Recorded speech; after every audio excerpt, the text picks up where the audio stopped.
You think you want to and I want more. I'm a victim of what came out of your demon infested. Who the hell do you think you are? Give it up, I'm a nigga. You do want to be employed, don't you? You know what I see? I see your mother. I see two spoiled, ungrateful little rich bitches. That's what I see. I enjoy destroying lives. Oh, well, you. First off, I'd like to apologize for the first 59 minutes of this podcast. The file ended up being corrupted. Luckily, I was able to revive it after an hour.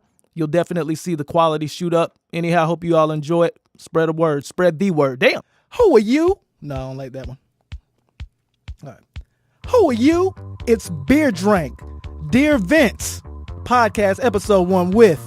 the descendant of uniqueness, the connoisseur of cool, the ambassador of enthusiasm, the mayor of mayhem, the captain of charisma, and the voice with the choice, because I have the right to say what I want when I want to say it, George Kennebrew. How are you tonight, Aaron? Doing great, man. Doing great. So, like I said, I'm sorry that it took a minute. I told you about my deer situation outside when I went out to smoke right before the podcast. Yeah. We know you and your beers. Kind of had a delay. But, yeah, this is the, I got to stop with them though, truthfully. This is the Dear Vince podcast, episode 1 with George Kennebrew and myself, Beer Drink Shawty, just to give a quick briefing of what this is going to be. This is going to be a weekly podcast to where we talk about, for one, or ultimately, the WWE Universe. So pretty much we're going to watch Raw on that Monday, watch SmackDown on Tuesday, let it all soak in, and then come out here to you and let y'all know exactly what we thought of both shows, what they did right, what they did wrong. And, you know, and also we're going to play Booker. How about that? You want to play Booker, man? Fuck it. And I ain't talking about five time. I'm talking about getting this money. Oh, man, listen, let me tell you something. From the way this WWE product has been looking over the past year, let alone the past couple of months of 2019. Hell, you and I will go in WWE, Titan Towers, whatever the hell it is now, and we just take that shit over. Because I guarantee you and I's ideas are way better than that quack creative team that they got sitting up there in the arenas and shit. You damn right. And that's truthfully what even prompted this podcast, because I had another one before. You do your thing as well, but just talking to you after Raw and after SmackDown, even during, like how long we've been talking about these different products for about probably a month and a half religiously during and after the show. And I'm like, you know what? Fuck it. Let's go ahead and start a damn podcast. And I had this great idea. So here we are. You want to go ahead and get into Raw real quick? Yeah, man, let's do it. All right, man, okay, look, I'll put it this way. They started off this Monday with Brock Lesnar, but it wasn't Brock Lesnar. What do you think of this whole new Brock Lesnar showing personality type bullshit, man? I don't like it. Man, to be honest with you, I'm not going to even lie to you, Aaron. Like, that shit cracked me the hell up, because it's like a lot of people underestimate this dude Brock's charisma. I keep trying to tell these dingbats out here, the guy has some fucking charisma.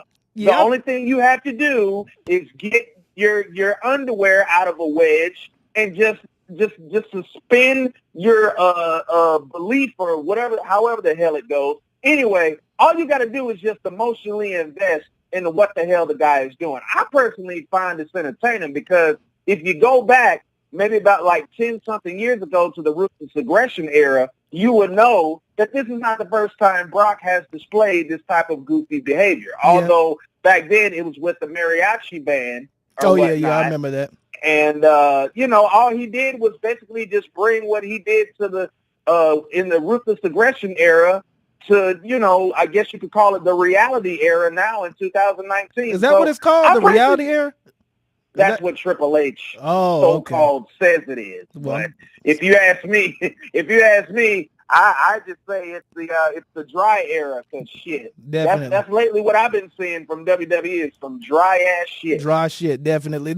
See, look, and I kind of get exactly what you're saying about the whole Brock Lesnar, like you liking the whole personality thing. My thing is with Brock Lesnar, I think that him as well as the WWE powers that be, like they look at more so Paul Heyman is his talker, and that's the reason why he pretty much he has the best talker in the game as his fucking mouthpiece. So you know what I'm saying? So I'm thinking that may be the reason why, and that could even be his call to where he's like, you know what, man, I want to fucking talk more. I want to fucking show my personality more. So more power to him, and I'm good with that. But the one thing that also stuck out to me with the whole new Brock Lesnar persona that they're trying to put out is the fucking t-shirt.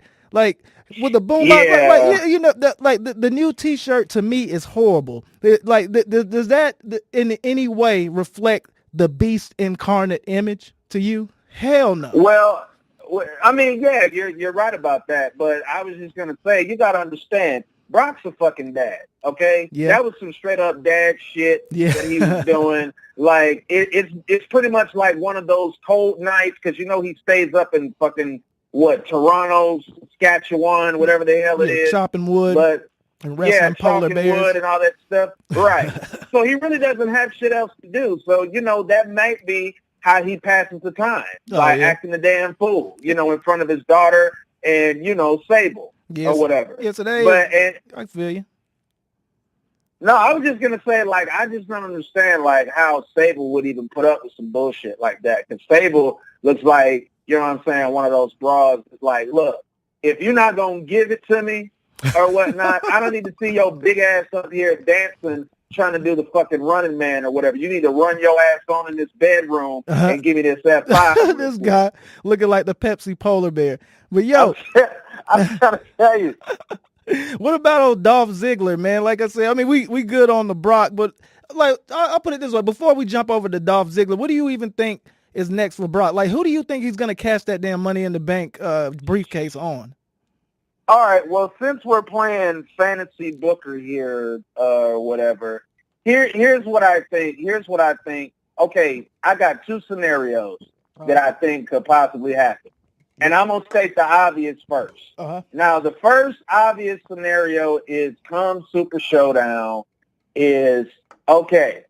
So the first clue is put out there, right? Brock does not have a match, does not have a scheduled match at Super Showdown. Yep. And then another thing about that is basically it's so over the WWE Universe's head that they're not even thinking about Brock might even show up at Super Showdown to cash that shit in on set after, you know, he's done with his match with Baron Corbin. But like I said, the WWE Universe, they don't know that. Yeah, so, and I don't look at that either, huh?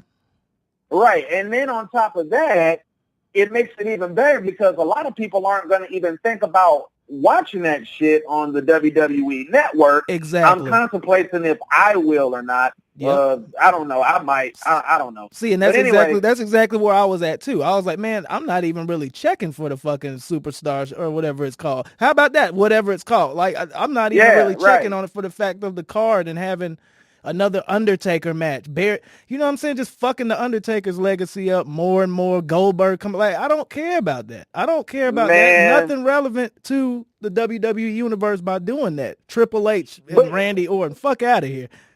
But here's my thing, and I'm gonna get to that. I'm gonna get to that in just a second. But I'm gonna finish my scenarios with Brock. So Definitely. Okay, being that nobody's giving a damn about the Showdown in the Desert or whatever the fuck it's called, that plays right in, I think, to Brock's wheelhouse because you know he's probably sitting back there with Vince and the rest of creative, and like, okay.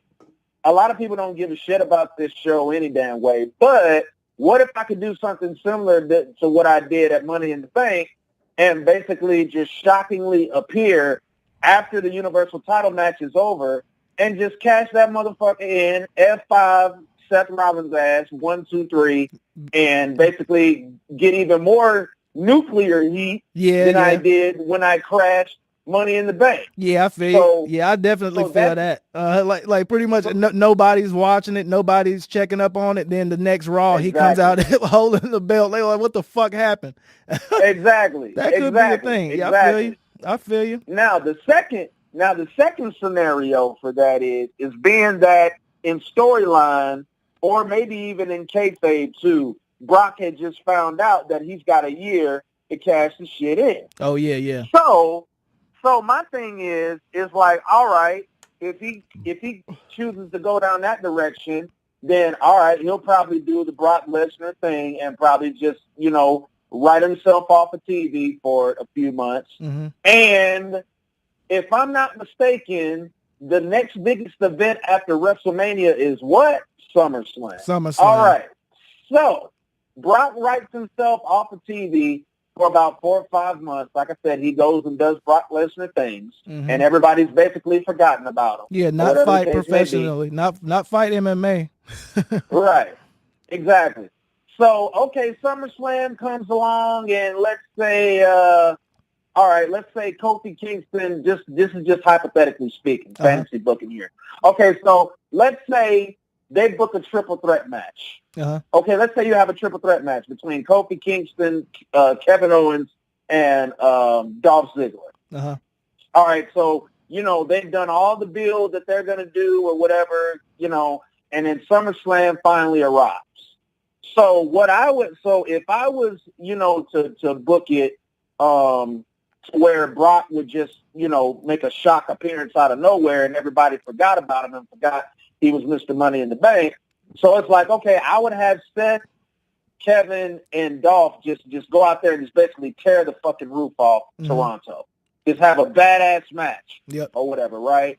And then it's like, okay, the finish would be I would sort of take a page out of how Seth Rollins did it at WrestleMania 31. Okay. Like, everybody's down in the ring, the fans are chanting like, this is awesome, clap, clap, clap, clap, clap, this is awesome. And then all of a sudden, Brock Lesnar's music hit. Just still. Then everybody starts to boo, and everybody's like, what? Or Michael Cole or Tom Phillips be like, what? Mm-hmm. No.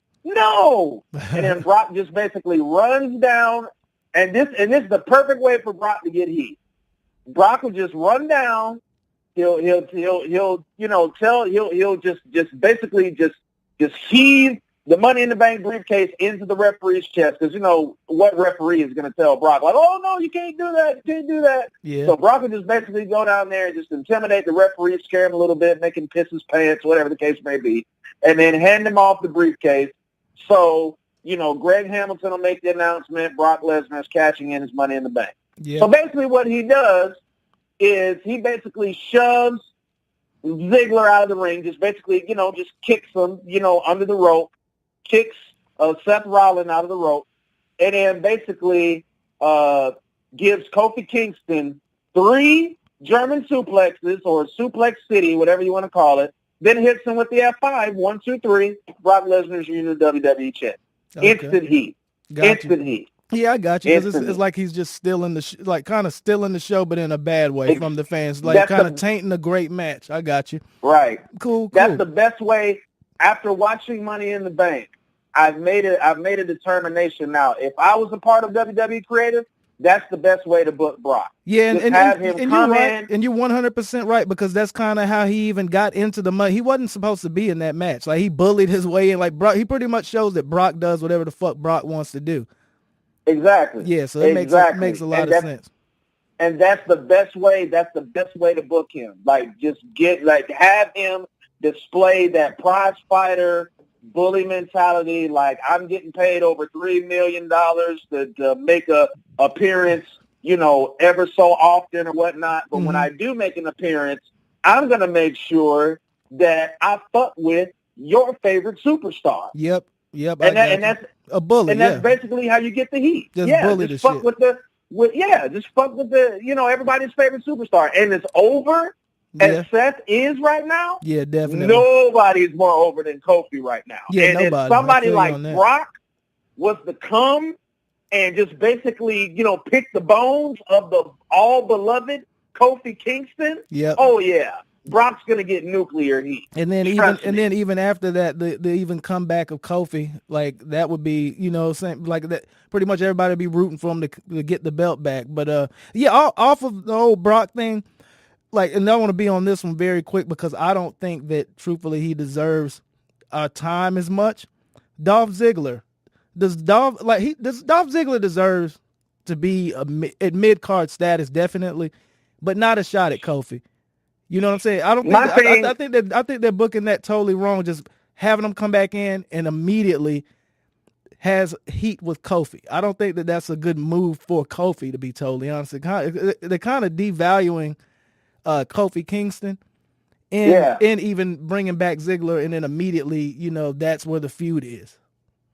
Well, I'll tell you this, Aaron. I'll tell you the secret to that. And a lot of people don't know this, and I don't even know if you knew about this or not. But really, Dolph Ziggler is what's the phrase I'm trying to use?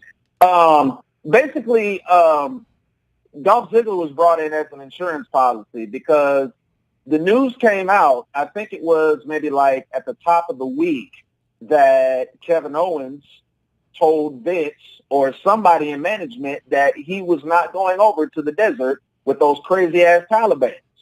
And basically Vince was like, okay, pal, well, we'll just have Dolph Ziggler.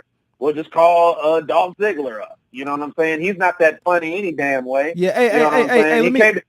Hey, let me cut you off real quick. That was indeed the first Vince McMahon impression for the Dear Vince podcast, mind you. We'll go ahead and throw a bell in there. Go ahead. Yeah. No. I had to bring it out. But yeah, man. So Vince was basically like, all right, well, if you don't want to go over there and get, this $1 million or whatever with these crazy ass Taliban, that's fine. We'll just call Dolph Ziggler's non-comedic ass and, just basically have him come in and, take over. I mean, we need somebody. We need a strong, credible, challenger for Kofi. Yeah, and a good worker, because he'll definitely put on as good a match as, or if not better than, Kevin Owens. Even though I take nothing away from Kevin Owens, I was one of those people. Oh no. Yeah, I was one of those people that kind of didn't. I'll put it this way: Kevin Owens doesn't have a train. He doesn't have a hype train. But if you watch enough of his matches and then kind of go back, he's a 5-star match type of performer. As long as whoever's across from him is down for the get down, Kevin Owens can put on at least a 4-star match every match. And that's crazy. For his size. He's so agile. It's crazy as fuck. Right. No, you're exactly right about that. Mm-hmm. But even going back to what you were saying about Dolph Ziggler, and does he fully deserve to be, in this mid-card realm that he's in? Mm-hmm. Honestly, I don't think he does, but here's the situation. And you're probably going to agree with me when I say this. When I think about Dolph Ziggler, I go back to, the early, late 90s of Kurt Hennig. I mean, look how phenomenal of a worker Kurt Hennig was. Yeah. You know what I'm saying? Kurt Hennig was one of these, I know we didn't have Dave Meltzer 5 stars and all this other shit back then, but had there been that system, Kurt Hennig would have been in that system all the time. Oh, yes. And I personally think, and I'm pretty sure a lot of hardcore wrestling fans do as well, believe that Kurt Hennig, Mr. Perfect, whatever you want to call him, could have been the WWE champion. Hell yeah, he could have. But I feel like, especially knowing Vince, wink, wink, the way that he is, Vince McMahon, I always tell people this about Vince. Vince McMahon hates fucking wrestling. Yep, definitely. Okay, hear that. Let me repeat that again, listeners. Vince McMahon hates motherfucking pro wrestling. I got you. He loves entertainment. Yep. If you listen, if you know his MO, when he first took over the company from his father, Vince he changed Sr., it from wrestling to fucking sports entertainment. He said it out of his own mouth. He said, I'm not in the wrestling business. Mm-hmm. I'm in show business. Yep. So in essence, because he took that mentality when he took over the WWF, that's why you see guys like, the Kurt Hennings and, the Jake Roberts and, the Brutus Beefcakes even. The Jeff Jarrett's. The Jeff Jarrett's getting fucking snubbed all the time. The fucking Shane Douglases. Shane Douglases, right. Because Vince fucking hates pro wrestling. A lot of people don't believe that, but it's the truth. Well, let me backpedal. He respects he respects wrestling. He respects wrestling, but he he rather have his pockets as a fucking what do you call it? Barnum and Bailey circus. Barnum and Bailey circus has been going on a very long time, and I'm not sure how much they're worth, but he knows that a territorial wrestling promotion versus a freak show is no comparison as far as what is going to draw money. Right. And that's the key, and that's the key thing you say right there is draw money. But my thing is, even going back to Curt Hennig for a second, like Curt Hennig was the fucking total package. Hell yeah. The guy could cut a promo. Mm-hmm. He was very good looking. You know what I'm saying? No homo, but I mean the guy, looked like $1 million. Yeah. He was in great shape. He was a legitimate athlete. And to be honest with you, Curt could work any type of match that you put him in. Yes, sir. Whether that was a classic professional wrestling match, whether it was a brawl, whether it was a entertaining match, whatever the case may be. Like Curt Hennig, an emotional match, like Emotion with him with the Ultimate Warrior, little feud that didn't last too long. But and another thing, that's another thing that you would even compare Ziggler to Curt Hennig, because I say it all the time. Like, and I'm just kind of dorky when it comes to wrestling, and I like nitpick everything. And I will say that Dolph Ziggler has the absolute best drop kicks in professional wrestling right now. And Curt Hennig, exactly. And Curt Hennig at that time, his drop kicks were the most perfect fucking pinpoint drop kicks that will almost make you think that he's actually fucking landing 2 boots to the head. And that's what, and that's a funny similarity and a funny comparison that you made there. So that's very funny. Yeah, and the thing is, with Dolph, I think what it is with Dolph is that I just think it wasn't necessarily Dolph's fault that he did not, sustain that push when they put the world title on him back in 2013. I think, again, it just goes back to the philosophy that I was saying about Vince McMahon hates pro wrestlers. Yep. Now, had Dolph Ziggler, had all the talent that he had, but would not have, how can I put it? If he would have had all the talent that he had, but, wouldn't have concentrated so much in Vince's mind on putting on a great wrestling match as opposed to putting on a great show, then he probably might have sustained that push. But being that he went out there and focused on putting on great professional wrestling matches, as well as putting on good shows, or as he used to say, stealing the show, then he probably would have sustained that push. But, being that, he wanted to be, he focused on, being a great professional wrestler at first. Yeah, technician in a way. Right. But being that he focused on that, Vince just stopped and started his push or whatnot. And it's a damn shame. It's a shame. Because, but Dolph, the thing, too, the crazy, it's a shame. But at the same time, I just hate the fact, or I don't know if he's maybe bullheaded or if a lot of these wrestlers are bullheaded, but I don't understand how it's not just kind of a pull you in the office and let you know that you need to fucking kind of compartmentalize your priorities as far as your match work, you're working in the ring, but you need to come up with something that I like. And I'm not gonna say what the fans like. I'm talking about what Vince likes. Like I'm thinking of where Vince is like, you need to show me something that I like, and then you can keep this thing going. But I think that he almost leaves it up to them to kind of think the way that he wants them to think. And then when that doesn't happen, the rugs pull off from under him. That's how I think. And see, the thing of it is, too, this is what pisses me off about WWE creative, when it comes to these guys, that are excellent performers in the ring, but really don't get the opportunities and the pushes that they deserve. My thing is like, okay, where are the fucking producers? Where are the fucking agents in this situation? No idea. why aren't the producers or the agents or the writers going in a room in the arena in private and be like, look, okay, you want to get over, right? Yeah. Okay, this is what I'm going to do. We're going to take some personal time out, and we're going to go to a hotel. We're going to go wherever we're going to go. It's just going to be you and me, and we are going to sit down, and we are going to come up with a way for you to get over. Yep. Like, I blame the creative people and the producers just as much as I do Vince. I'm like, why the fuck are y'all not stepping up and taking these men and women to the side? This is a quick hot take, though, on that. Okay, you're saying, okay, like take them off to the side. It's almost a popularity contest as well, because you saw what they did for Roman Reigns. Roman Reigns was horrible on the mic. It was almost the where they made, or I'm not gonna say made, because John Cena helps out a lot of people, and John Cena for a couple of months took Roman Reigns under his wing, had matches with him, and he put Roman Reigns not as a in-ring performer, but everything but in-ring performance. He took Roman Reigns, I'll say on the scale of 5, he took Roman Reigns from a 1 to a 3.5 really fast. So it's almost a popularity contest where they got to feel that he's someone that we should push.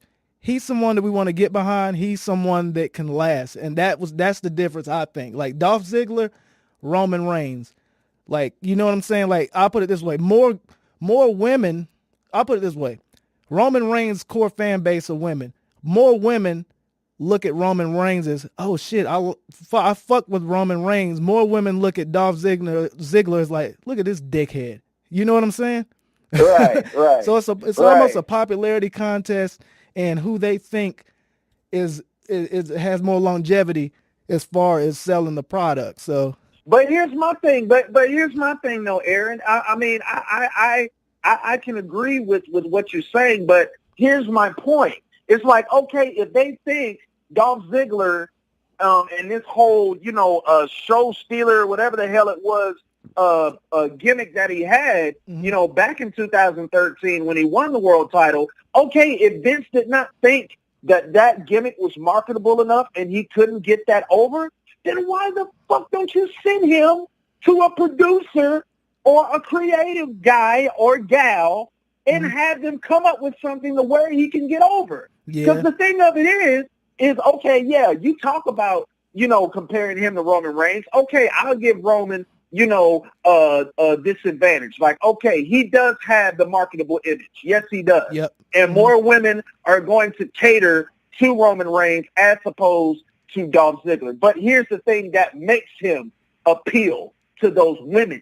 It's because the people in creative have taken the damn time out to make his image that marketable and to get him over in that capacity. Yep. And my thing is like, okay, I understand it's a popularity contest, but the last time I checked, Aaron, don't they work for the same fucking company? Yeah, I mean, definitely. Is he not a WWE wrestler? Yeah, but then that's what it gets to, the whole popularity thing. Sometimes the powers that be just like one person's face better than the other. Also, you don't know how they are behind the scenes. Also, the whole Dolph Ziggler dating the Bella, you know what I'm saying? Bella, whatever, Nikki Bella, you know what I'm saying? That could be. Dude, don't get me started.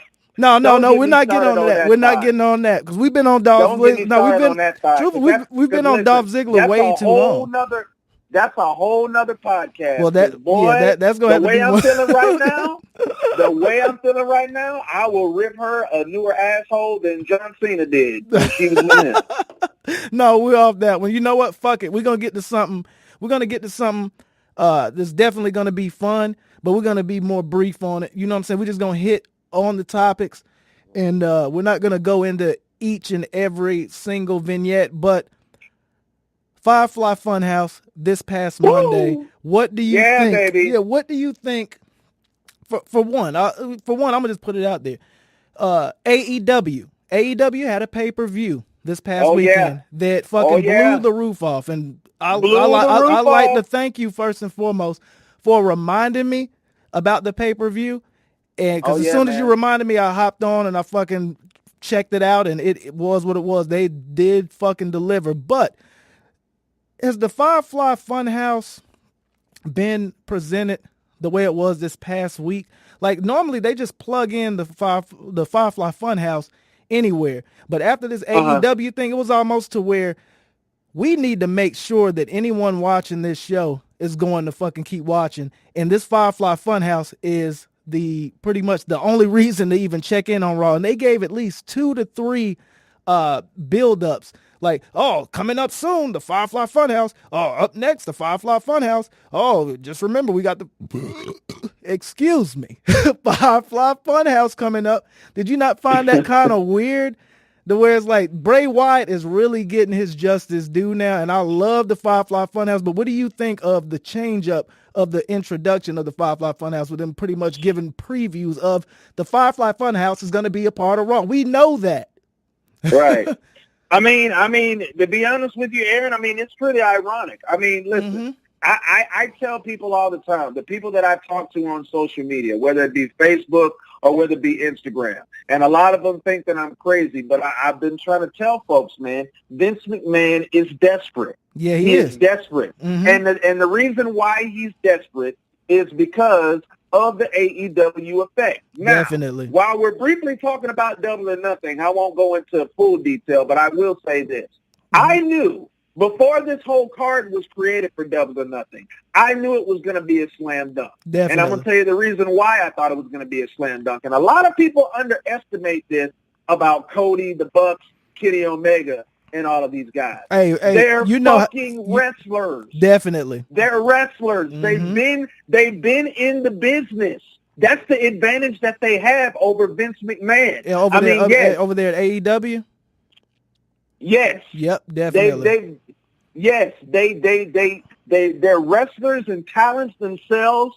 They've been in the business both on the good side and the bad side of it. Definitely. And the thing of it is like, okay, yes, you could say, all right, well, WWE has Triple H. And I'm like, yeah, okay, but Triple H is not the majority owner of the company. Yeah, exactly. He's just the chief executive officer, and he's just head of WWE creative and talents and all that other bullshit. He gets to show his face, pretty much. Exactly. But Cody Rhodes, the Young Bucks, Kenny Omega, they own this shit. And this is their baby. And that is such the kicker. I love it, man. Like you got me on the AEW. Like that's the funny thing. I heard the AEW buzzing, but then you actually got me to look up things. And I'm like, because you remember I even said, I was like, yo, I mean, with all this new talent coming to WWE, that'd be fucking crazy if Kenny Omega goes over. You're like, no, that's not happening. He owns portions of $1 billion wrestling company, and I'm like, billion. I looked it up, and that shit, like, yo, I was grinning ear to ear, and that like just what you're getting at. That shit is dope because it's like over at AEW. Just how you said, they got wrestlers that own portions of the company, and not just portions of the company. They actually get to cook as far as creative. And that is the kicker. And that is why Vince McMahon is probably shitting his fucking depends right now. Yeah, that's what, and I'm telling you, people underestimate that element of all. They just underestimate that whole element of it all, because they're just thinking like, all right, well, yeah, it's Cody Rhodes, the Young Bucks, and Kenny Omega, but, it's still, the Khan family, that's doing all the financial backing, which is true. Yeah, yes, true. They do have the financial backing from Tony Khan and his father. Yes, it is. But guess what? It's still their company. Yep. All Tony Khan is going to do is backing it. All Tony Khan is going to do is be like, all right, boys, here's my checkbook. Yeah. What y'all want to do? What y'all want to add? And go have fun. And go spend the money. And we need to make sure that we having this come back to make sure this bitch keep running. But the funny thing about it, this is a beautiful thing for professional wrestling because it brings you back to the territories. Like where we had Dusty Rhodes in one territory and he's booking. Right. He's wrestling. He's booking. Right. But he's doing the best thing for that territory and that promotion. You know what I'm saying? Not stepping on toes. Now, Cody is taking what his father did, Dusty, and anything that he's learned, and now, you got Dustin over there, and you know that he's fucking very knowledgeable in the wrestling industry. So you have you have the territorial aspect of not stepping on toes, but at the same time wrestling and at the same time booking. Like they know what the fans want. They know when they're having a fucking one match that they're fucking putting on magic. A lot of times in WWE, when there's a good match going, I don't think they even know it. You know what I'm saying? I don't think the guys in the ring even know that they're fucking killing it at the moment, and that's why we have all these horrible fucking endings to the match. Let me put this let me put this out there to you, Aaron, and this is gonna blow your fucking mind. This probably might even make your jaw drop right here on this podcast. Let me tell you a little fun fact that I heard after Double or Nothing. You ready for this? I'm ready. So Dustin Rhodes said out of his own mouth at the post Double or Nothing media scrum that not one, not two, not three, not four, but 30. I remember. Hear me. 30 WWE superstars texted him after Double or Nothing. Yep. Gee, Aaron, I wonder what they could have been texting Dustin about. They were texting him how they fucking killed, and it wasn't even just the superstars. It was also people in the office.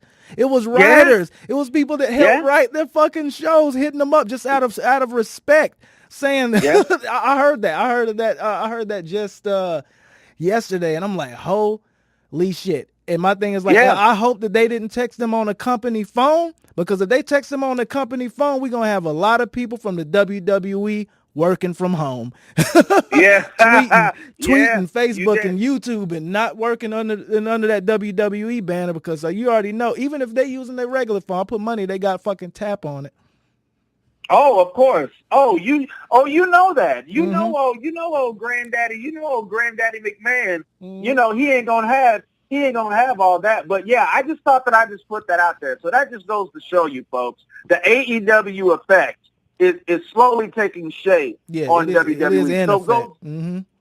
So going back to your point about Bray and the Firefly Funhouse, first of all, let me say, Bray Wyatt has been reborn, ladies and gentlemen. Definitely. If you haven't been keeping up over the past couple of months, Bray Wyatt has been fucking reborn. Yes, Thank sir. you, JoJo. Thank you, JoJo, whatever your last name is. Thank you for fucking Bray and giving him a baby, because you have revitalized, rejuvenated his career, rejuvenated his career. I think you need to make a special appearance on the Firefly Funhouse just for that shit. Definitely. Because we need to thank you a whole lot for getting him together. I don't know what the hell you said to him, but whatever it was, it's working. Yep. So whatever you're doing, keep doing it. But yeah, man, with the Firefly Funhouse, I definitely feel like it's WWE saving grace. And yes, I definitely feel like the reason for them building it up 2 or 3 times more than normal on Raw was because a product that they of know AEW. Yep. Let me tell you something. Let me tell you how bad this AEW effect is, Aaron. Do you realize that WWE, whether they know it or not, do you realize that WWE is more between a rock and a hard place than they've ever been in company history? Yeah. Do you realize that one single fuck up now, guess what's gonna happen? AEW. Yep. AEW. Yep. And they ain't got no room for error. Yep. And even though they're even performance wise. That's fucked up. Yeah. Even performance wise. And my thing is, even when there's a decent match going on, we got trolls. Yeah. Like, I troll like a motherfucker on the YouTube. Like, most wrestling fans are trolls. So they ready. Like botch a drop kick and make it look in the way it doesn't look like it lands. They getting fucked up over there at WWE. Right. And you know what makes it even worse? I'm gonna tell you another way. I bet you didn't even peep this on SmackDown, or then again you might have. I'm gonna tell you how bad this AEW effect is taking over on WWE. Do you know somebody had a sign out there that said "You're not MJF"? I didn't see that. Yeah. If you go back and watch SmackDown during the Shane McMahon segment when he's talking, you can literally see it right there. The guy had it in the front row, big bold letters that said, "You are not MJF." And by the way, ladies and gentlemen, if you do not know who MJF is, that is Maxwell Jacob Friedman. Remember that name. He is going to be the future of AEW and possibly the future AEW World Champion. Maxwell J. You know what? I gotta look that up. Hey, keep going. I'm gonna look him up real quick because I'm kind of fucked up on that. So basically, this is why I got you on the fucking podcast. This is the reason why George Kennebrew, the mouth of the fucking South, all that other shit you said at the beginning, like, there's no way I'm remembering that, because I'm barely remembering my name because I just drank about 4 beers really fast. But this is the reason why you are host of this fucking show, this podcast. Hey man, listen, it's time for wrestling fans to hear the voice of reason, somebody with some real fucking enlightenment. I'm not just another mark walking around. Matter of fact, I'm not a mark anyway. Period. You know what I'm saying? Marks are funny to me. I laugh at those people. Hell yeah. You know what I'm saying? It's just like we erase when you're in the lunchroom and you're seeing that geek walk by and you trip him up and make him, drop his tray full of food. Nuggies. That's how I feel about Marks. Okay? Nuggies. But my thing is, I'm here to enlighten professional wrestling fans because I'm sick and tired of, you know what I'm saying, hearing, all of these little same little sob stories, in the wrestling groups, that I'm in. I'm sick and tired of reading all these little, sob-ass statuses and stuff from wrestling fans. So I was just like, man, if I ever get a chance to get on another wrestling podcast or platform or whatever the hell it is to where I can speak my damn mind, damn it, I'm going to speak it. So we're here on the Dear Vince podcast, and I'm speaking my fucking mind. That's so, what's back up. to what I was saying. Get it. About MJF, Maxwell Jacob Friedman. Mm-hmm. That guy is the future, not only just of AEW, but of the professional wrestling business. Like I said, this guy is going to be the future AEW World Heavyweight Champion, and he's possibly going to be the most hated guy in professional wrestling. I remember this guy. He kind of reminds you of Marty Skrull, whatever his name is. Kinda. I was thinking not the gimmick, but the swag of him. You know what I'm saying? Kind of walks around like he's fucking bet. Like I kind of like. Okay, I know you're talking about. I don't know much of him though, so I'm gonna let you. Well, I was thinking more along the lines of maybe Mr. Kennedy and a young Ted DiBiase, but that's just me. Okay. See, I'm gonna look him up immediately after this podcast because I did like his look and I did like the fact that he had on a Burberry what do you call it? Scarf, yeah, that shit's dope. Yeah, what it is. Yeah, so that's fine. He has the look, definitely. Right, but like I said, that's how bad this AEW effect is taking over on WWE. Like, let me tell you this too, wrestling fans. Nobody, I bet half of you that are going to listen to this podcast won't even know what the hell an MJF Maxwell Jacob Friedman is. But you already got wrestling fans that haven't even seen AEW on television already making signs about this man. Wow. You don't tell me AEW doesn't have Vince McMahon's draws brown. Oh yeah, right they do. now. So pretty much if there was one sign of that guy in the crowd, that's one more sign than the Miz that was out in the crowd. I mean, right. That's crazy. Right. That's crazy. So they're shaking in their boots, man. They have the firepower, they have the money, they have the production, they have the fucking writing, and they have wow. So WWE is in more trouble than I even thought. So it is what it is. That's crazy. That's and I'm gonna tell you. Now I will tell you this: they do have one lifeline, and one lifeline only, and it goes in all goes in 3 letters. This lifeline, NXT. Oh yeah, definitely. That's the only reason why they have a chance is NXT. Yep. That's the only way they're surviving right now. If NXT wasn't such a big deal as it is right now, then yeah, WWE would be in deeper shit than they already are. But see, that's the thing.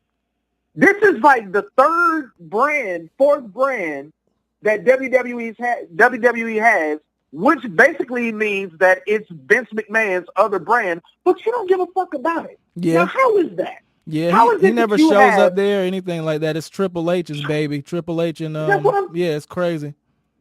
And I'm just like, okay, it's funny how you oversee, all of these brands and stuff, but you don't claim NXT as, your other brand. You rather claim 205 Live than NXT. Gosh. And no disrespect. Yeah, no. And no disrespect to 205. Those guys are phenomenal workers too. Definitely for great workers. But my thing though is 205 Live is kind of a niche and kind of a I'm not gonna say it's more of a I'm gonna say niche. It's more of a niche type of show. It's for the smaller guys. NXT is almost like a what would you call it? A semi-pro WWE. You know what I'm saying? They're on their way, but we can see everything. You know what I'm saying? So, right. So 205 Live is like kind of the sideshow for the smaller guys, and I'm talking about smaller guys literally in weight, whereas NXT is just a better wrestling product umbrellaed by the WWE. Yeah, that's pretty much what it is. But that's their only lifeline right now is NXT. You know what I'm saying? And I'm hoping that this NXT Takeover 25 Saturday night, I really hope Triple H, has really, had these NXT superstars in the huddle and be like, look, man, and because his corporate ego is not going to allow him to say this, on camera, but I guarantee you, behind closed doors, he's like, look, man, we have a competitor. We have a competitor out there now called AEW, and whether he wants to admit it or not, I fucked around and called them a pissant company a couple of months back at the WWE Hall of Fame, but that same little pissant company came through and basically dropped the bombshell on the professional wrestling world this past Memorial Day weekend. Got him in a chokehold. They just ain't fucking. They just haven't cinched it in yet. But the fucking arm is on the fucking chin. They just got to squeeze. They just got to squeeze, get it under that neck, or under the chin. So I'm hoping Triple H is telling his people, it's like, look, man, we got a competitor now. So I need you all to go out there and wrestle like it's your last fucking time you'll ever wrestle in that ring. Okay. I'm hoping that he's humble enough to tell those kids that, because I'm telling you, I will say this. I do love NXT, and I've never known NXT to fuck up, not one time. They put on great pay-per-views, and it's great. I love the show. But for some reason, if NXT 25 just has a slight chink in the armor, that's going to let you know right there. Like, AEW definitely has WWE's attention. Definitely. Yep. I mean, hell, one of their damn wrestlers mentioned them in a damn segment. Oh, yeah. Hey, that's what I was just about to get to. But right before I get to that, the funny thing, though, too, that's kind of weird is, what if in NXT, as well as Raw, SmackDown, WWE, we see more botches in matches, and we see a kind of decrease in like quality of matches due to the fact that they're having way more pressure put on them, you know what I'm saying, to perform. And that would be apparent. Like if I see a bad match with Kevin Owens, if I see a bad match with Ricochet, if I see a bad match with even, like, say we were talking about Dolph Ziggler, and it just doesn't look normal, that's what I'm blaming it on. And that's just what you said. Like they're on their ass. So pretty much they have no room for error. And if there if there is any error, we're going to automatically fucking say, they got you shook, bitch. Right. And see the thing of it is Triple H is part of the reason for AEW's success. Yep. So the WWE superstars can thank old Uncle Triple H for him calling AEW a pissant company. That's the best thing he could have said. Yep, and for burying Cody. I think he had something to do with burying Cody. Yeah, and the thing of it is like, go ahead. My bad, I had a mouthful of beer, but no. My thing is, like, anyone buried and anyone that left and had a bitter taste in their mouth, I think 9 times out of 10, it's a Triple H situation. Oh yeah, like, no doubt about it. Yeah, because I guarantee you, some way or another, whether it was somebody within AEW or within the elites, which is Cody and the Bucks and Omega's little group or whatever. I'm pretty sure somebody within AEW got a clip of that comment that Triple H made at the Hall of Fame when Billy Gunn was being inducted into the Hall of Fame, and Cody Rhodes was like, He's saying, T-shirt company, Yep. Okay. All right. Somebody get me the phone. Yeah. Dean Ambrose. So, how's your contract situation with WWE going? Yep. Oh, really? Oh, you're gonna leave after WrestleMania. Oh, okay. Here's Tony Khan. There's only one place to go. Dean Ambrose. There's only one place to go, and I'm putting money. He's probably getting way better paychecks too over there, and working working way less. Right. Oh, Dean, they're not letting you be yourself. they're making you do jobs to EC3, like somebody they're not even pushing themselves. And they're making you do jobs to someone that's now running around the arena after a 24/7 fucking Play-Doh looking belt. Right. Oh, and also they're making you take bumps for some wide load Samoan some wide load Samoan chick in a rubber suit. Oh, yeah. Oh, okay. Oh, okay. Wild. Yeah. Well, you know what? Come on. Yeah, come over here. Come over here. Mm-hmm. Because you know what? We're gonna let you be. We're gonna let you be what you want to be. Because we know you a crazy motherfucker. And we're gonna treat you with respect. Be a crazy and we're gonna treat you with respect and let you cook. Right, and we're gonna let you run roughshod and cause chaos. Like your character insinuates you should. And we're not gonna even call you Dean Ambrose. Do you like that name? No, we're gonna call you John name? Moxley. Yeah, you like your old name, John Moxley. But yeah. But then the funny thing about, like I said, we're gonna get to the segment where Sami Zayn dropped the AEW bomb, but the pop that I almost call him Dean Ambrose, that Moxley got over there at AEW had to be the most fulfilling shit that he's ever felt in the wrestling industry. That pop was a fucking that was a what do you call it? An American American hero fucking Hulk Hogan pop, or whatever you fucking call it. Man, listen. Drunk. I remember watching that. Real American. There you go. Real American. Damn. Right. Real American. Mm-hmm. Yeah. I remember watching that, and I got to tell you, Aaron, like, man, they could have not have laid out that last part of that show any better, because that is the perfect. You couldn't have introduced Moxley any more perfect than that. I know that's not even a phrase, but I just made it one. So anyway, but you couldn't have made a better introduction for Moxley the way that they did at Double or Nothing, because Chris Jericho had no fucking idea storyline wise. Don't get your underwear in the wedge marks. But in storyline, Chris Jericho had no idea, so to speak, that Moxley was even in the building. And I had a feeling he was going to show up. I did too. I mean, I was pretty sure Moxley's going to show up either in two places. Either he's going to show up in that Battle Royal, or he's going to show up at the very end of the night. Yep. And lo and behold, because I knew something was up when they didn't put the credits up on the screen after Jericho finished talking. At the same time, where the camera was angled, I was like, oh, yeah, some shit's about to happen. See, I didn't notice that. I'm going to have to go back and watch that. The very end. Just go back and look at how that whole scenario was shot. Yeah. Like, look at how Jericho is positioned in the ring. Because you think if he knew Moxley was coming, do you think he would have been all the way over there in the corner with his back turned? Yeah, he probably been in. Come on. If it wasn't something that, yeah, I got you. He would have been dead center in the ring with a tight shot on the face, and exactly. So I knew something was about to go down, and then on top of that, Kenny Omega was still down in the ring.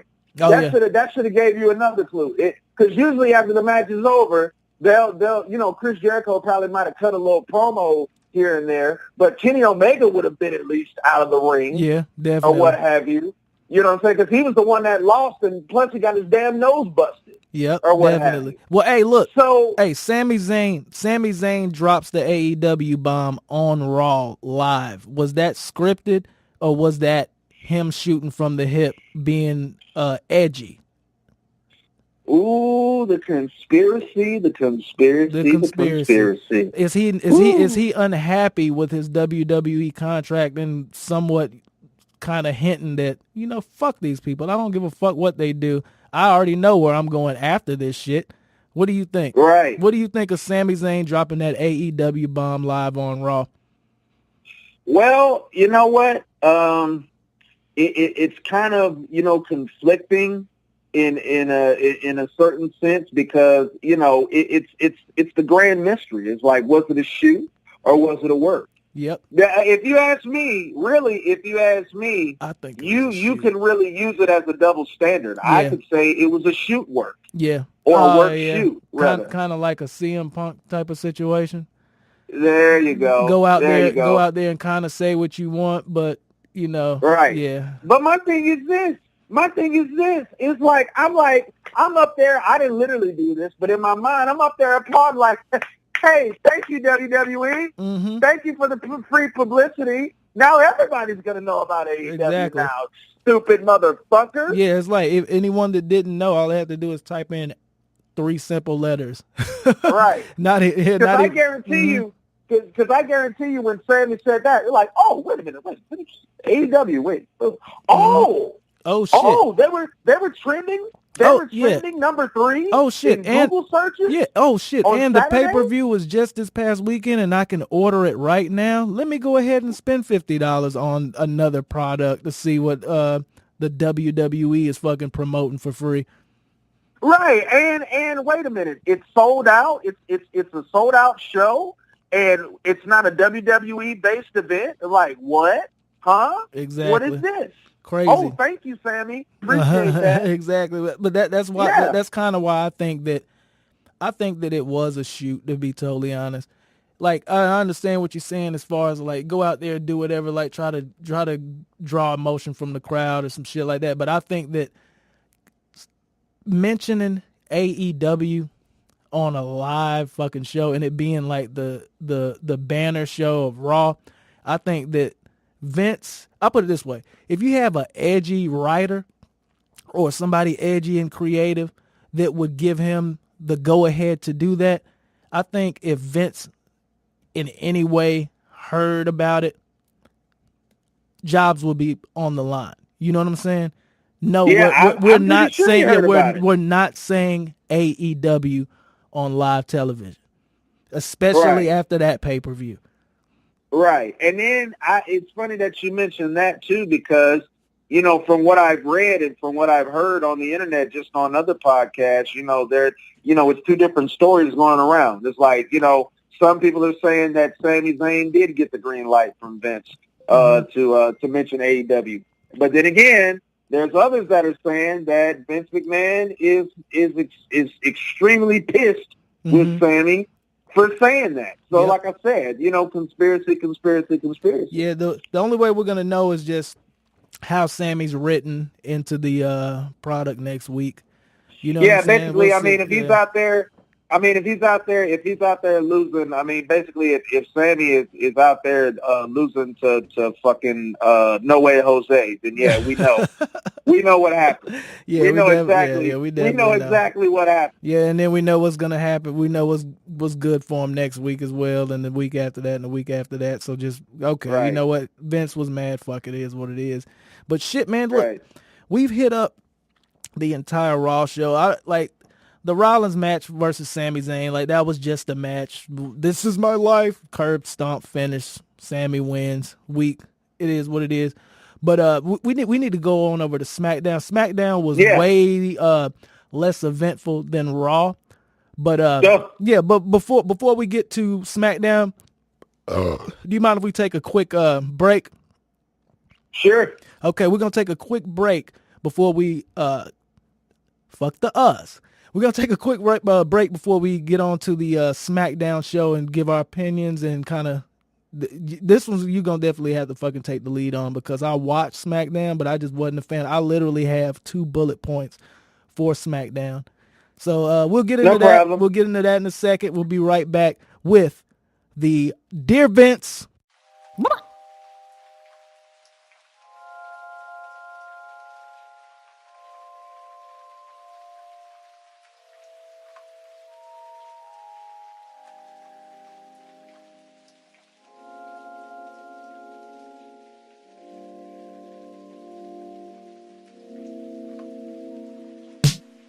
For many years I haven't been taken too serious. Bullshitting characters, shitty piss asparagus. The shit's hilarious, our friends can live precarious. What the fuck is that supposed to mean? Just sniff the fairy dust. Living for the latter, face scar, doesn't matter. Bake cake, fuck that, I just spoon the fucking batter. What's the matter's what you're asking, Mr. Haskins, get your ass kicked. AC Slater got them hands from Zachary. 37 and can still hit the backflip. Automatic panic button, lift the weight, stop the cussing. That hoe over there that's bisexual rituals on my testicles. Eat meat, no vegan, I love vegetables. Bitch, I don't write rhymes, I write wrongs. Don't grab that shit with your hands, bitch, use tongs. Don't sweat it, forget it, done stressing and stretching the issue. You making it easier, feasible not to miss you.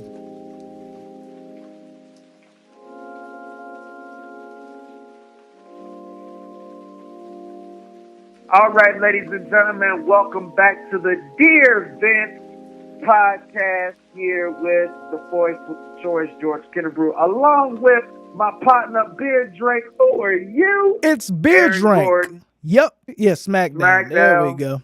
Yeah. Let's talk more about like more. Huh? I was gonna say more like Slackdown. Slackdown, slacking on a mackin', man.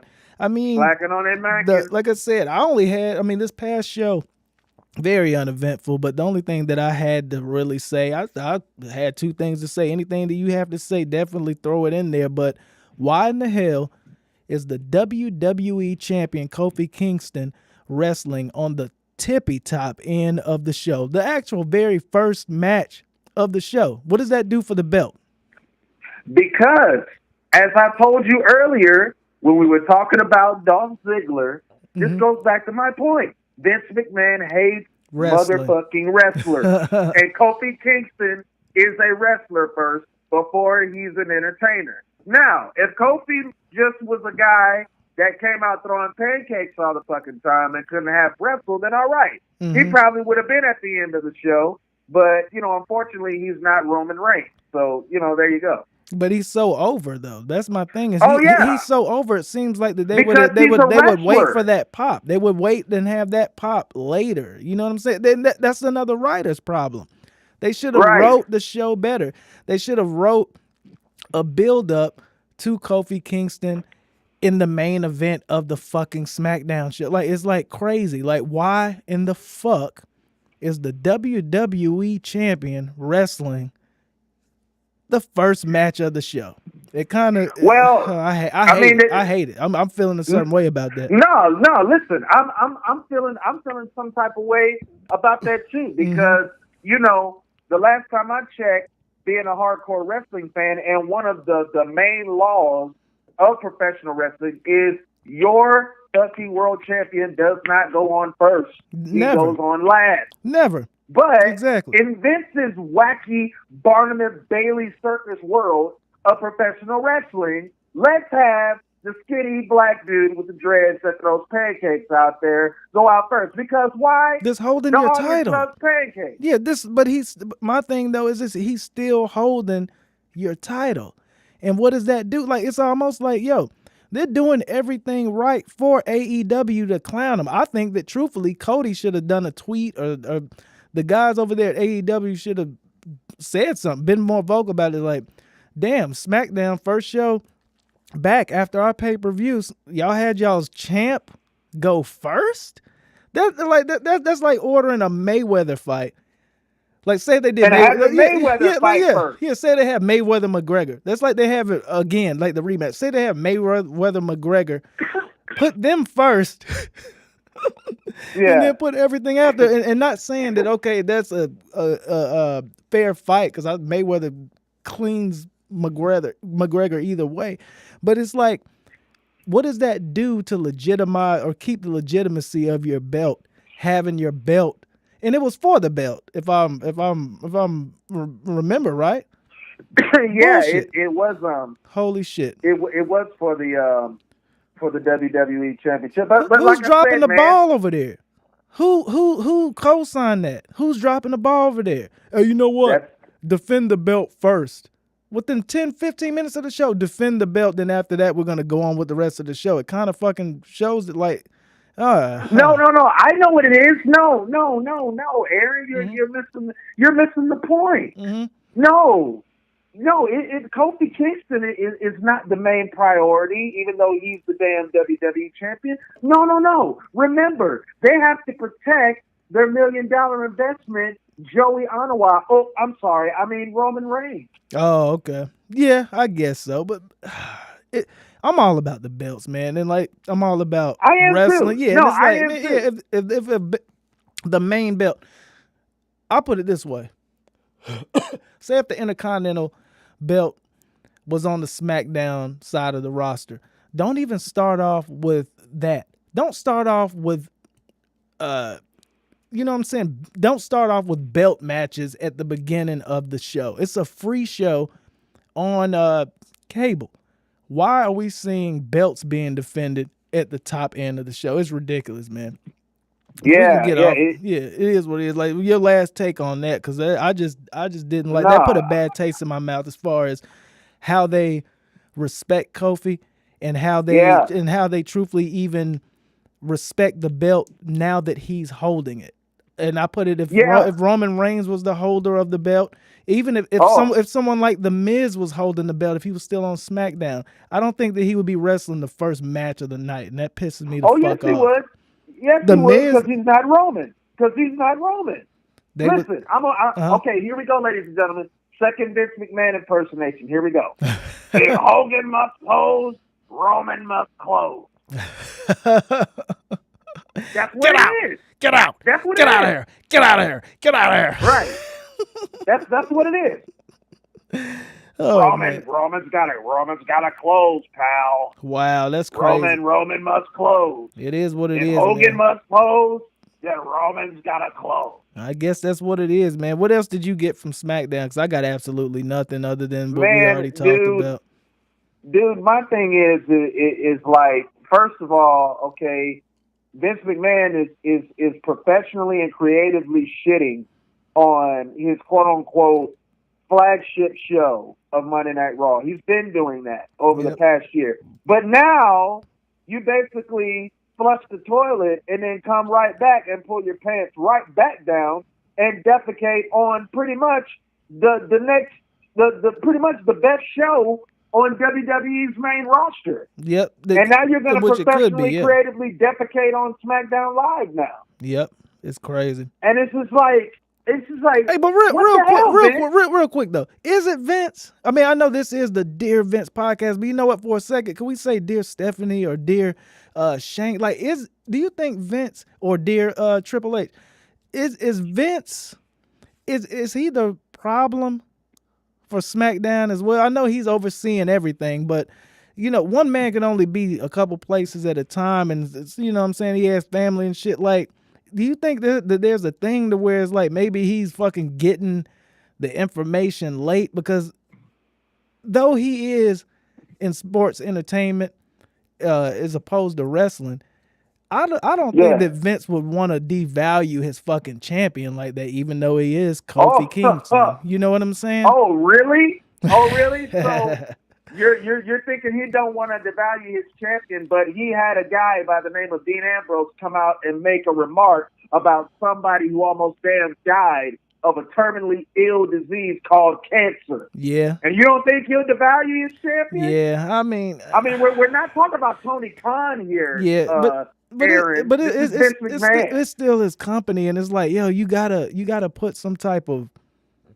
value on that belt. And like I said, I mean, we're dragging this one out. So, but my thing, it's just very unsettling to me, the fact that they're having Kofi wrestle first. So that just is what it is. I guess we're gonna have to see. I'll put it this way: we're gonna have to see how Raw, truthfully, but then how SmackDown goes next week to just really see, you know, the terrain and to see where they're going with this thing, because it to me is disrespectful to Kofi, it's disrespectful to the belt, and it's also disrespectful to the fans. Any wrestling fan to go to a show and see the main belt, you know, being defended within the first 15 minutes of the show is kind of like, I guess this belt really doesn't matter as much. Maybe the Universal belt is the main belt now.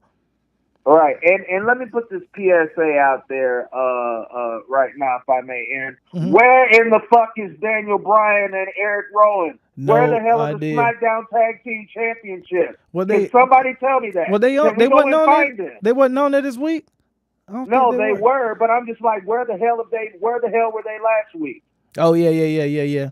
No idea, man. Like, my thing, the whole Daniel Bryan thing it kind of baffles me. I'm kind of like, I ain't gonna say I'm on the fence about it, because to be totally honest, I'm kind of off of Daniel Bryan, to be honest. Like, I think that okay, I'm definitely happy that Kofi has the belt, but if Daniel Bryan doesn't have the belt, and then like his whole agenda and saving the world and having the world what do you call it? The world, the planet's tag team champions. Yeah, the planet, like it's like you're talking about saving the world, this, that, and the other. And the only way for that gimmick to really like touch down and like really make marks in wrestling or in the WWE universe is for him to have the main belt. You know what I'm saying? So for him not to have the main belt, like him saying like this is the planet's tag team, like yeah, sure, it's still gold and it's still made of cow leather. Fuck out of here. You know what I'm saying? But here's the thing, Aaron. Where the fuck is the SmackDown tag team division? Where is it? On Raw. On Have Raw. you seen it? On Raw. I mean, most of them are on Raw now. I mean, but I can understand your point about, you know, Daniel Bryan not as being, you know, as over without the belt. Yeah, and, you know, that's kind of shocking to say about him. You never thought you'd hear yourself say that about Daniel Bryan. I mean, this is Daniel fucking Bryan we're talking about here. And he's not, you know, the WWE champion. But at the same time, WWE Creative, where's the push? Yeah, nobody told you to put Daniel Bryan out of the WWE title picture after he lost to Kofi. Yeah, nobody exactly. told you to do that. Yeah, that should have been a feud that should have been revisited for at least another couple months. It's not for the rest of the year. I mean, hell, it was. I mean, it was only the best match at WrestleMania. Yep.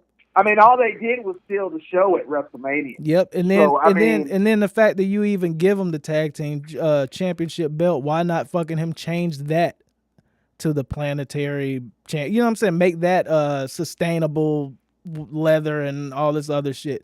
You know what I'm saying? To at least keep up with the gimmick. You know what I'm saying? WWE booking in 2019, ladies and gentlemen. Exactly. It's crazy. There it is. It's crazy. Like, yeah, you know, but you get what I'm saying? It would kind of keep the steam of him being like, we got to watch out for global warming, like a super aware of the planet person. Okay, you know what? Now that I won the world belt, I changed the belt. Now that I won the tag belts, I'm going to change the belt again. Then that almost shows that, you know what? I'm changing the world, changing the planet. I'm changing the belt. Anytime I win a belt, I'm fucking changing that belt if I'm going to wear it to sustainable leathers and whatever. But they didn't do that for these tag team titles. So it kind of almost lets you know that this reign isn't going to last too long. Well, I mean, the SmackDown tag titles are a piece of shit anyway. I mean, what the fuck is a tag team? I mean, hell, they don't even have the damn Raw tag team. Where is Curtis Hawkins and freaking they weren't there on Raw. Zack Ryder been? Yeah, I don't know. Where have they been? No idea. Hey, you know what? Did they go to Double or Nothing? That's what I'm saying. They may in Las Vegas? That's what I was just about to say. They may be in fucking AEW's email. Or how do we not know? Or how do we not know they took a secret trip down to Jacksonville? Mm-hmm. How do we know we're not? How do we know we won't see them at a Jacksonville Jaguars preseason game? Wow, that's wild. Who knows? Who fucking knows? What else you got on SmackDown though? Like I said, it was very uneventful. Really nothing going on. Like I'm gonna look at my notes. Aside from, you know, Owens and Kingston opening up the show, which, like you alluded to, I'm still not understanding, like, why the WWE champion is you know, the curtain jerker of the show. But anyway, besides, you know, the pointless Daniel Bryan and Eric Rowan promo, I guess if you wanted to call that a promo or whatever. Yeah. Did we have something with Dolph Ziggler too on SmackDown? Didn't he like show up and tell the world why it should be him? And all of this other stuff. That was this week, or was that last week? No, that was last night too. Oh wow! So they recycled the same spiel. That's crazy. Yep. So that's what I'm saying. Like, and that's the reason why I said uneventful. Like, I didn't even remember it as just happening last night because it happened just last week. So that's what I'm saying, man. Like, Vince, dear Vince. Yeah. You have an email. I'm not sure if it's in WWE Creative. It has to be in WWE Creative because that's where I sent the email.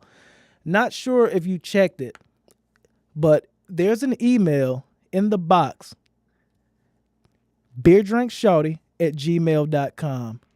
Hit me back. Okay? Beer drink, Shawty. What is Beer it, drink. Austin? Is Austin Who trying to work drinks me beer? again? Who drinks beer Austin? nowadays? We don't drink beer in Connecticut. Right, we drink mimosa. We drink apple juice. We drink proper 12 and proper 12 only. Right. Get out of my emails, Austin. You know, I'm not putting you back on television. You know, Sandman. No, I'm more the Sandman type. I never got the chance over there at WWE, but nah, it is what it is, man. Like I said, SmackDown was a horrible shit show this past weekend, or this past week, this past Tuesday. But I'm gonna get on and get done with this old podcast shit, man. Like, the only other thing I had to say was first off, you know what? I'm gonna go ahead and say this. What do you think of the 24/7 belt? Do you think that it should exist, and why it does exist? Why does it exist? Again, going back to what we were saying earlier about Raw, man. Mm-hmm. It's the AEW effect, man. Mm-hmm. It's the AEW effect. Like they have no life right now on Raw or hardly on SmackDown. So they're pulling shit out of their ass. Holy yeah, they pretty much are crazy.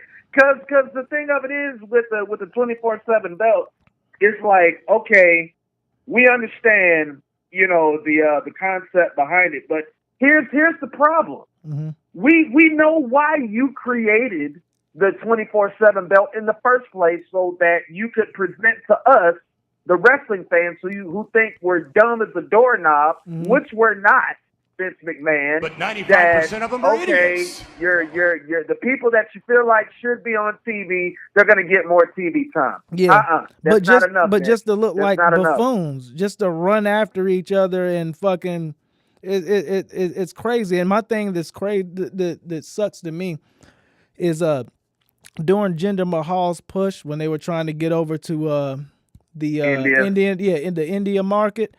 Like, he got that push. They put the belt around his waist, and he went from one extreme to another. He went from very boring, not that good of a worker, to an actual good heel, and actually a good heel champion. And I got angry as fuck when they added Jinder in the fucking race around the fucking arena trying to get this 24/7 belt. I said, okay, it's over for Jinder then. I guess they got into that market and it's over for Jinder because now they have him running after the damn 24/7 belt.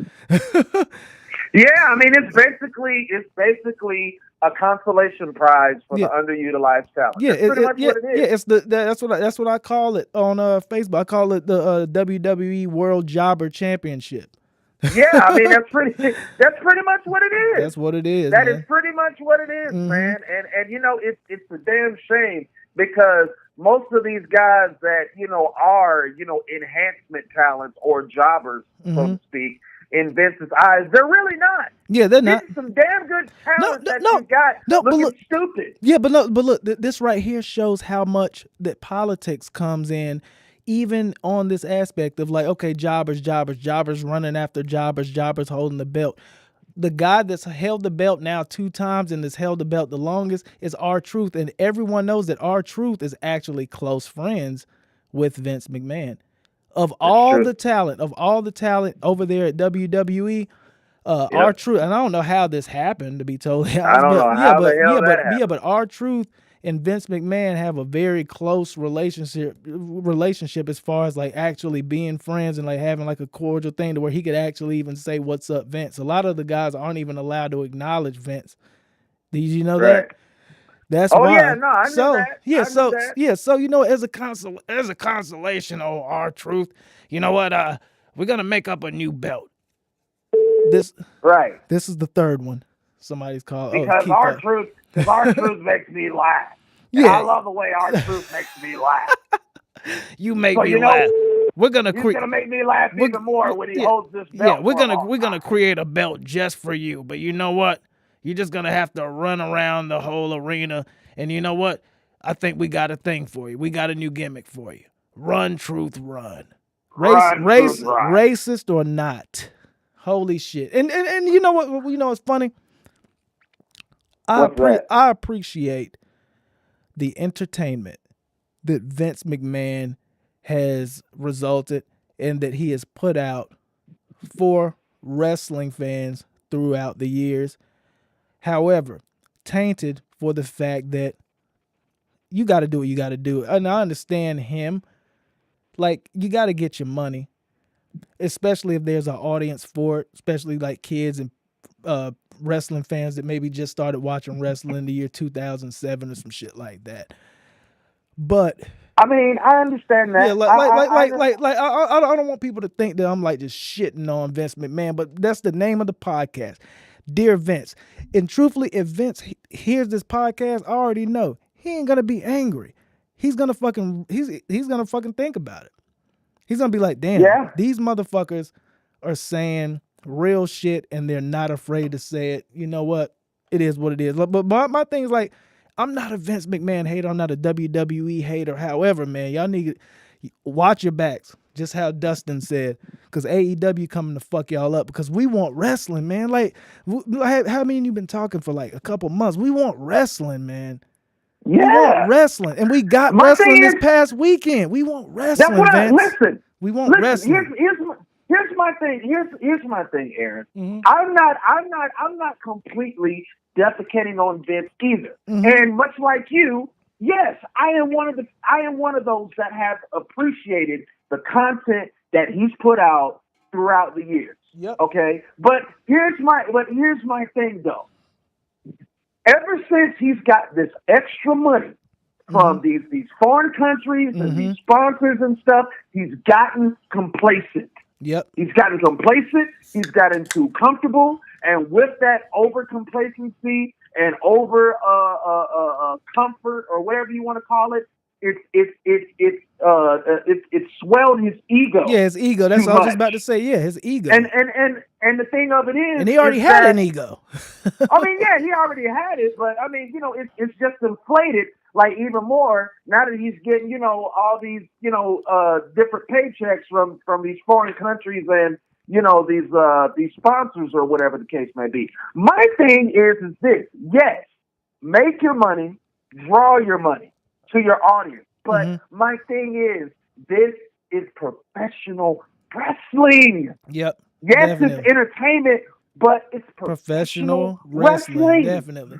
And there is a ring, there's some ropes, and there's some people around watching it. And there's people around watching it. And the sole purpose of these wrestlers, when they get in a wrestling ring, is to perform professional wrestling moves in their own creative, special way. For us to either boo, cheer, laugh, cry, scream, whatever the case may be. That is the exclamation point of this whole entire line of work. And truth be told, or at least in my opinion, you have not given us that for a few years, Vincent Kennedy McMahon. Yep. You have not given us that. True story. Yes, you've given us entertainment, but even with the entertainment, it doesn't make sense. Yep. The entertainment does not make sense. Yeah, and this right here is a quick, easy one. Like, okay, the entertainment aspect. Like a lot of times you can kind of fool a wrestling fan by, and even a wrestling fan like me, like this shit's entertaining. Like I've been to the past 2 or 3 Raws that's been here in Atlanta, and I'm like, yo, the shit's entertaining when you go to, oh shit, it's fucking dope, whatever. But when ECW came out, ECW was a small wrestling promotion put on in a bingo hall type deal. And I remember the first one that I watched, or was it Extreme? Which one was it? I forget which one it was. It was a Hostile City Showdown, I think 96 or something like that. And I watched that. And then I'll put it this way. After I watched that, I watched ECW religiously. Then ECW came to the Cobb Galleria. And I went and watched ECW in the Cobb Galleria. The matches, the WWE has never, and I'll say it again, never matched, I'll say any ECW match. As far as just being like, just not knowing what's going to happen next. You know what I'm saying? And that's what I'm thinking that this $1 billion company and the AEW are going to capitalize on, because they already see that they didn't have $1 billion. They didn't have even the talent. They were still in talent from the WCW that just weren't happy with their WCW contract. Like Eddie Guerrero, like fucking Rey Mysterio, like fucking like Dean Malenko. And that's what ECW did. ECW put on great matches. And, they did. Yeah, and they were out of the ordinary, and they tried to be something different. If AEW uses that same recipe as far as working in the ring, like the shit that we see, and also give you the pyro, give you the, we got money too. Like, make it a show. Yeah, make it a show. Make it a show. Like, watch your asses. Watch your asses. Dear Vince, we got George Kennebrew. We got George Kennebrew right here. We got It's Beer Drink right here. We'll steer you in the right direction. We Straight will. up. Well, I mean, seriously. Don't do this. Don't do this. It's gonna look real bad for you, Vince. And see, the thing of it is too, Vince McMahon, do not insult my intelligence, okay? Like, okay, I understand you're about entertainment, but give me entertainment that makes sense. Like, definitely. I am not going to be emotionally invested in grown-ass men running around an arena trying to chase one damn championship belt. That is not going... That's insulting my intelligence. And at the same time, they're all people that we haven't seen in like 3 months. Now all of a sudden we're seeing all the... Like, it is what it is, man. We're going to go ahead and wrap this thing up, man. Vince. We have George Kennebrew. Yes. We have It's Beer Drink. That's me. Yep. Don't do this, man.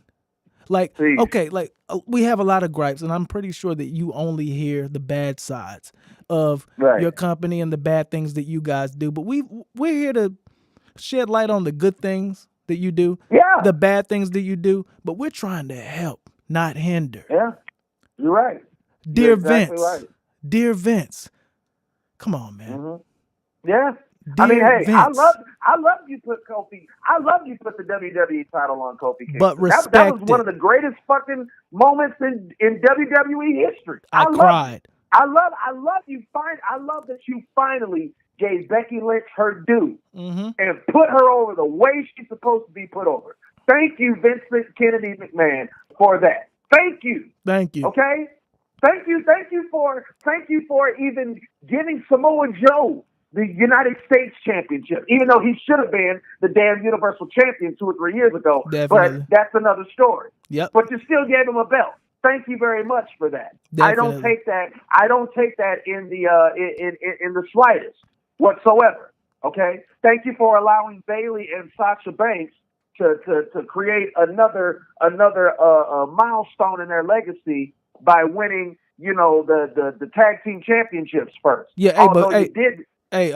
Sasha about to be fucked up for them tweets.